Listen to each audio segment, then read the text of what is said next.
So whilst this game against West Ham did exhibit a lot of the flaws we've seen in United's game over recent weeks, I do think that in possession this change of system to the 4-3-3 does suit United a lot better than the 4-2-2 system that Rangnick was using previously, and I'm going to break down exactly why later on in the video. But from the start of the game we saw United continue to use that 4-3-3 system, which in possession in the build-up phase becomes a 2-3-2-3 shape, and then as the ball was moved further forward into the middle third we would then see United transition into a 2-3-5 shape, with Bruno Fernandes and Fred retaining deeper positions alongside McTominay, which provided the defensive security for the two fullbacks Alex Telles and Diego Dalot to push further forward down the flanks and provide the advanced width, allowing Greenwood and Elanga to move infield. Now West Ham were defending in a very basic 4-4-2 shape. They weren't pressing incredibly highly, but they were vertically compact. In United's defensive third, Antonio and Lanzini sat as the front two, being more concerned with cutting the passing lanes into McTominay in behind them, rather than looking to press the centre-backs aggressively.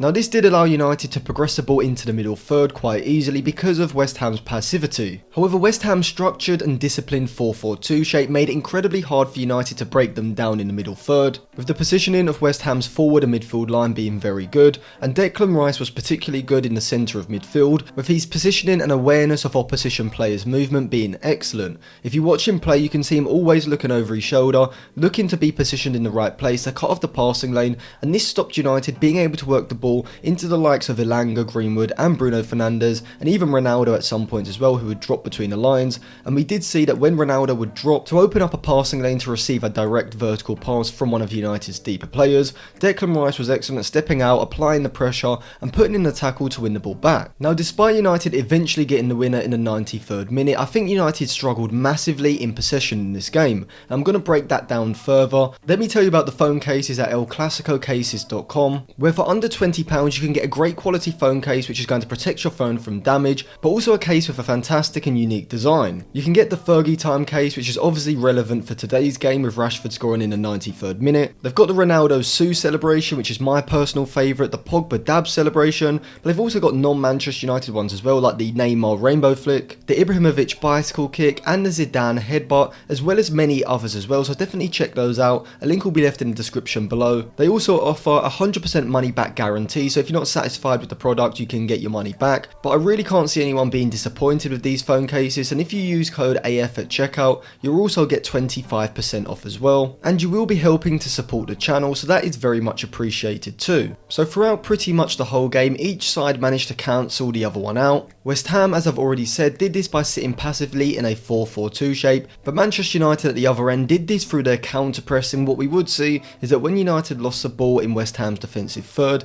instantly they would all move over as a group. This allowed United as a whole to apply pressure to West Ham's deeper line players, making it hard for them to play out of their defensive third, and most of the time it did force them long, mainly looking for Antonio to win an aerial duel or to make a run down the channel. However, Maguire and Varane did very well against Antonio, allowing United to regain possession from these situations. I did think that the positional shape that Rangnick used was spot on in this game. By having Fred and Fernandes dropping deep alongside McTominay, this acted as a ploy to potentially draw the West Ham central midfielders or the wide midfielders out of that midfield line, potentially creating space between the lines. This in theory would then allow either Ronaldo, Elanga or Greenwood to drop into that space and receive the ball, and we did see Ronaldo playing a lot more as a deeper lying forward, dropping off from the forward line, sometimes in behind the West Ham midfielders or even in front of the West Ham midfield line at times as well. But I did think that United struggled because when Ronaldo did drop off, there was a lack of movement ahead of him. See, with the two United fullbacks providing the advanced width, particularly in West Ham's half,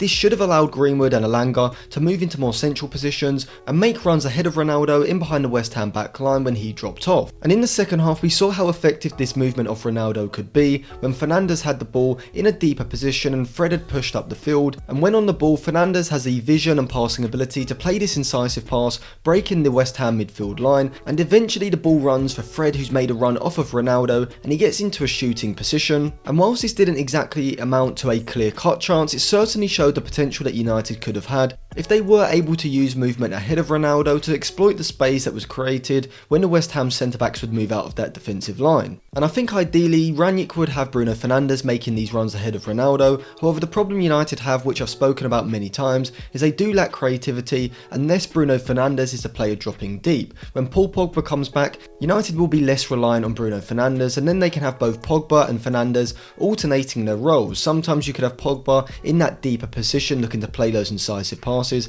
with Fernandes making a run off of Ronaldo, and in other situations you could have it the other way round. And whilst Fred and even McTominay in these sorts of positions do provide a decent role, they don't really have the creativity in those deeper positions that United need to really unlock West Ham, and that was United's main problem in this game, because they came up against the West Ham side who defended very well, they were very diligent, and it is in these types of games where a world-class deep line playmaker can make all the difference. And a great example of this would be here. As you can see, Fred picks up the ball and he does look for that long pass in behind the West Ham backline to find Elanga's run, which isn't a problem in itself. However, when you do look to play this Hollywood ball in behind, it does have to be perfect and match the run, which is always going to be hard. Elanga does win the header, but it just ends up in United having the ball on the flank rather than having it in a one-on-one position. What I would have preferred to see Fred do is look to play an incisive pass into one of the players that United had dropping between the lines, and I think if United had tried to do this more often, they would have had a lot more success. See, if you watch players like Rodri or Thiago Alcantara play, they're constantly receiving the ball and looking for these incisive passes along the ground. They aren't those long-range Hollywood balls that get into the highlights clips. However, in my opinion, they are more essential throughout a whole 90 minutes in enabling your side to progress the ball from in front of the opposition's midfield line into the space between the lines, from where you can then look to move the ball into the final third, and you've got more space to create good chances. I have got a video out already looking at the creative central midfielder United should sign in 2022, so I'll leave that video linked in the description below, as well as my video looking at why I think Jadon Sancho should be turned into a wing fielder playing in a central role. Check out both those videos after this video, they'll both be linked below. But from West Ham's point of view, whilst they did defend very well for most of the game, if they do want to be competing with the top 6, they need to do a lot more in possession. Whilst I do think they are what you would call the best of the rest, which is the best team other than the top 6, as I do still think that Arsenal and Tottenham over the long run are going to finish above them, I do think that they are becoming very one-dimensional. They do seem to be very reliant on quick transitioning attacks, and in certain games they are very good at using this. We do see Jared Bowen, Lanzini and Fornals being very good at driving the attack forward at pace, with all three having great ball carrying abilities, and even Declan Rice is very good at charging from the midfield line with the ball, and certainly Declan Rice's ball winning abilities definitely suit this counter-attacking style. As like players like Fabinho, Kante and Ndidi, Rice has his knack of knowing exactly where to position himself and having the ability to put in a tackle to win the ball back, and ironically is exactly this type of midfield ability that Manchester United are currently lacking. But if West Ham do want to transition into a side really competing for the top 4, they do need more variety in their attack. I do think that in the summer they do need to look to bring in a central midfielder to play alongside Rice as an upgrade for Souček, as currently I do think that they suffer from the same issues that Rangnick's side do, not having that player from those deep midfield positions to break the lines of play with those incisive and long passes.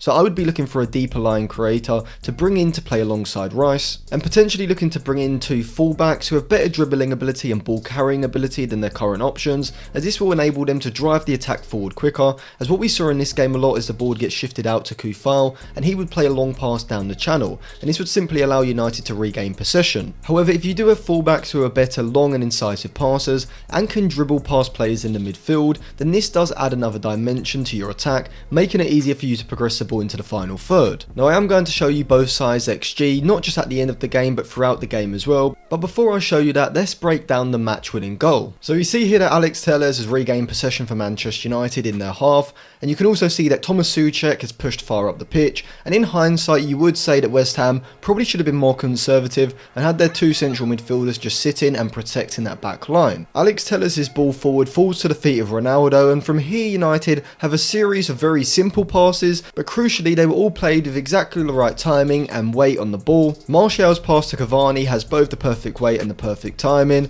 and Cavani's ball across the box is perfect as well. And from here Cresswell just gets caught ball watching. He surely has to realise that the only way this goal can come about is by Rashford coming around the back of him. He doesn't get across in time, Rashford makes a run ahead of him and just knocks the ball into the empty net, and United win the game in Fergie time, putting them into the top 4. So by the end of the game, United did have a XG of 1.76 to West Ham 0.24. However, a large percentage of United's XG did come towards the end of the game. If we look at a half time, we could see that United had an XG of just 0.24 compared to West Ham 0.06, so you can see just how few chances were created in this game, and this was a mixture of both sides defending very well, with West Ham doing a very good job of stopping United, progressing the ball forward, but ultimately this does highlight both sides' lack of ability to progress the ball into the final third, and I do think this comes from both sides' lack of creativity in those deeper lying central midfield positions, as both sides do rely a lot on quick transition and attacks, and when both sides were cancelling each other out, with United pressing high, forcing West Ham long, and West Ham covering up that space, we did see both sides' vulnerabilities in possession. So I do have 2 episodes left of my how to create the perfect gegenpressing side for Manchester United series. The other 3 episodes, I think they are all out and they will be in the description below, so definitely check those out, as well as my video that I've put out just yesterday on Jadon Sancho potentially being used as a wing fielder. But if you did enjoy the video, remember to subscribe to the channel, click the bell for notifications, and check out the El Clasico phone cases because they do have a lot of great designs. I'll leave them linked in the description, and if you use coupon code AF at checkout, you'll get 25% off.